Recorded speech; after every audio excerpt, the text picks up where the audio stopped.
Армысыздар менің құрметті көрермендерім, Сәуленің әңгімелері атты жаңадан ашылған қазақ каналын қолдаңыздар. Мен сіздерге қызықты оқиғалар желісімен аудио әңгімелер ұсынамын. Менің арнама жазылып, лайк басып, жақсы пікір қалдыруды ұмытпаңыздар. 16 жасымда зорлықтың құрбаны болдым. Ардақты анашым жас кезінде бір қараған адамды еріксіз екінші рет мойнын бұрып қарауға мәжбүр ететін сұлу болған. Қазірде ол ажарынан арылмаған. Әкем де келісті адам. Сол кісілерден дарыған ба, отбасыдағы 6% бір-бірімізден айнымайтын ажарлы болып есейдік. Сол сұлулық өзіме сор болып жабысатынын біліппін бе? Бастауышта оқып жүріп-ақ сыныптағылар маған таласып, кішкентай болса да 40 пышақ болып қырылысып жататын. Бала оған мән бермеппін. Кейін жоғарғы сыныпқа көше бұның мәнін ұға бастадым. 8-ші сыныптан бастап көптің назарынан тыс қалмадым. Мейрам сайын жоғары сыныпта оқитын жігіттер де өз қатарластарымда керемет болмаса да сый-сияпатсыз қалдырмайтын еді. Анамнан қорқып, кейбірін үйге жетпей қоқысқа тастасам, кішкентайлау көзге еленбейтіндерін үйге тығып әкелетін едім. Жалпы әкем ұлдарына қатал болғанмен бізге қабақ шытып қарамайтын. Ал анам керісінше ұлдарына жұмсақ болып, қыздарының артық қылығын көрсе, бірден бәрін өз орнына қойып беретін қаталдау адам. Сол себепті анамнан қорқатынмын. Анам қатал болса да бізден ештеңе аямайтын. Қалағанымызды киіп, соңғы үлгідегі телефондар да бізден табылатын. Оқу үлгерім өзгелерден көш ілгері болғасын масаттандым ба, тәкаппар қыз болып бойжеттім. Көп жігітті көз келмей өзімше болатынмын. Сөйтіп жүргенде мен тұратын қаладан 20 минуттық жердегі ауылдың бұзақысы соңыма түсті. Менен 8 жас үлкендігі бар, мектепті де жартып оқымаған, достарымен көше кесіп ішіп жегеніне мәз болып жүрген нағыз жатыпшердің өзі еді. Ол кезде 10-шы сынып оқимын, жасым 16-да, ол 24-тегі еңгезердей жігіт еді. Еріккенің ермегі болдым. Сыныбымдағы жігітсымақтар одан қорқып, мен жайлы мәліметтерін бәрін екі ортаға тасушы болыпты. Сабақ аяқталар уақытта мектебінің алдына кеп күтіп тұратын. Қайда барсам да көлеңкемде ілесіп соңымнан қалмайтын. Есімі Қанат. Ол кезде агентке кіреді барлық жастар. Сол агентте маған жазып, одан қала берсе күн-түн демей қоңырау шалып үйімнің алдында мені күзетіп отыратынды шығарды. Басында оған аса мән бермейтінмін. Бірнеше рет сөз айтқанда бетін қайтарып тастағанмын. Бір күні тағы мектептің қасында тұр екен. Не керек саған? Мені жайыма қалдыр дегеніме көнбей, ернімнен сүйіп алуға ниеттенгенде бетінен шапалақпен салып жібердім. Ол болса, бұл ісіңе өкінесің әлі деп тістеніп кетіп қалды. Содан кейін жоқ болып кеткен. Мен оны өзімше жақсыға жорып құтылдым деп ерте қуаныппын. Оның маған көрсететін тосын сыйы әлі алда екен. Сол уақытта анам кенже інімді босанып ауруханада жатқан. Мен анам ауруханадан шыққанша керек жарағын түгендеп қояйын деп дүкен аралауға шығып, қайтар жолда заттарым ауыр болған соң таксиге отыруға бекінгем. Жолай тоқтаған таксимен бағасын келісіп отырып алдым. Ойымда ештеңе жоқ. Өзімше бірер күннен кейін анамның ауруханадан шығатын ойлап, керемет көңіл күйде отырғанмын. Бағыттың басқа жаққа бара жатқанын кейін аңғардым. Қайда барамыз деп сұрағанымда, жанармайының таусылғанын алға тартып, жанармай бекетіне бара жатқанын айтты. Көңілім орнына түсіп, енді жайғаса бергенімде, белгісіз бір жердегі жер үйге кеп тоқтадық. Ары қарай есімде жоқ. Мұрныма бірдеңе басып жатқаны ғана еміс-еміс есімде қалыпты. Көзімді ашсам, төбемнен төніп Қанат отыр.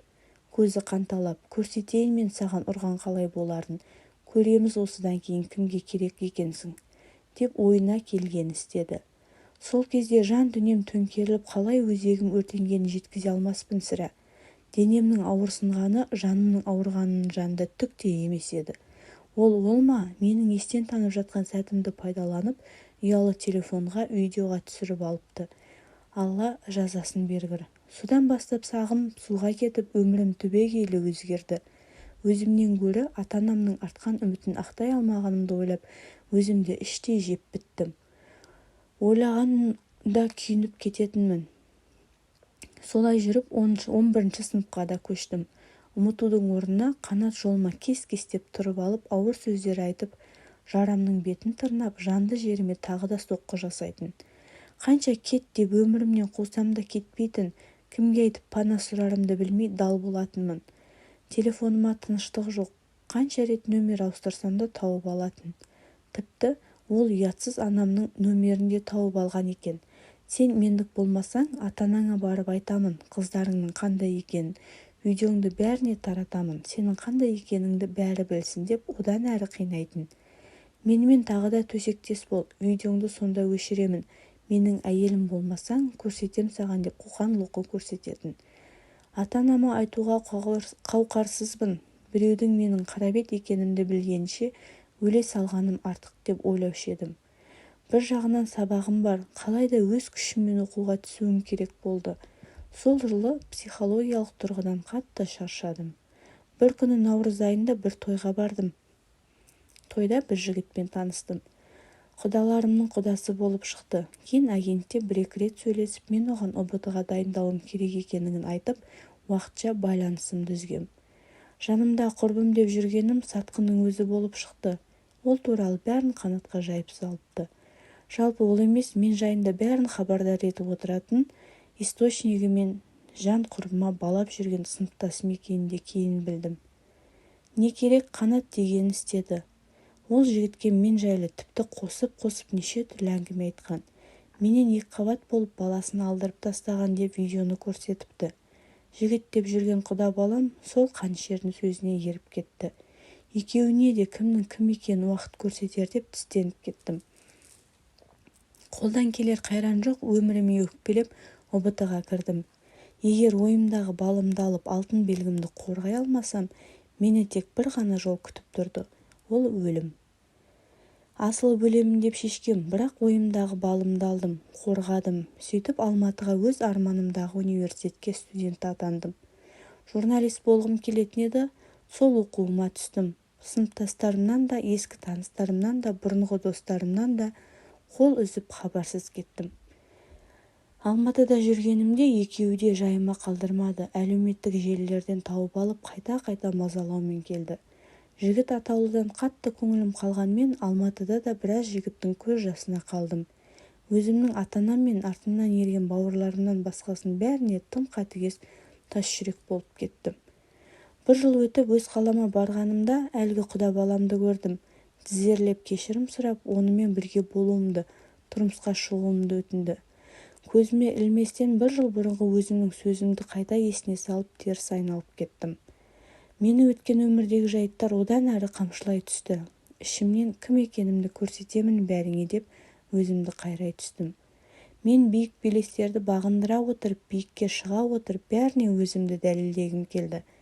Кек қайтарудың жолын таңдадым. Бала кезімнен актерлік шеберлікке биге жақын болып өскем. Бекер жүрмей, биге де қатысып, босқа жүрмей актерлік шеберлігімді де шыңдау үшін курстарға жазылып, театр сахналарына ақырындап шыға бастадым. Екінші курсымда бір спектакльде ойнап жүріп, қазіргі жолдасыммен таныстым.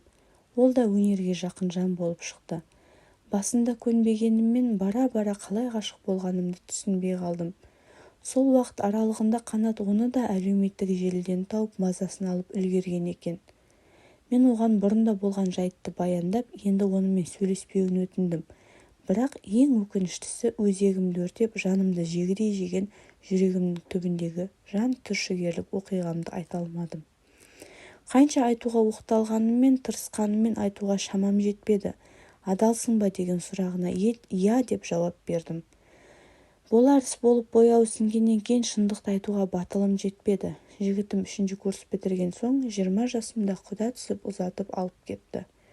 Барлық жөн жоралғысын жасап, тойымызды дүркіретіп өткізді. Алғашқы неке түнінде қан шықпады. Неге деп сұрап жанымды жаралаған жоқ. Ондай жағдай кейде болып тұрады.